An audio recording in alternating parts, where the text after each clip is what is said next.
Using Discord is fun, but sometimes simple things can be hidden away. My name is Yadullah, you're watching Candid.Technology, and in this video we are talking about how you can find your Discord ID.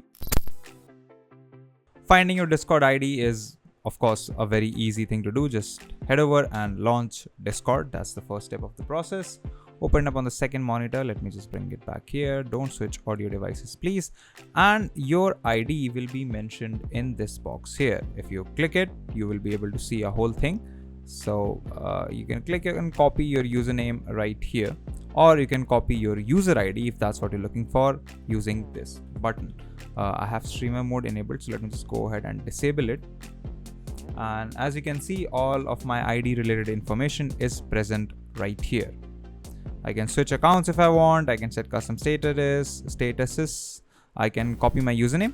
Minecraft has also done away with the user tag thing that it had, which has been replaced by usernames now. So you don't need to worry about hash and a number after the username.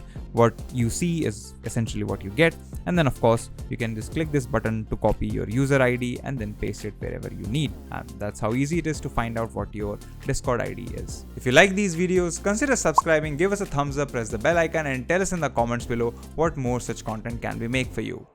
If you want to know more about tech, visit our website, Candid.Technology, follow us on social media, follow me on Instagram or Twitter, and we'll see you in the next video.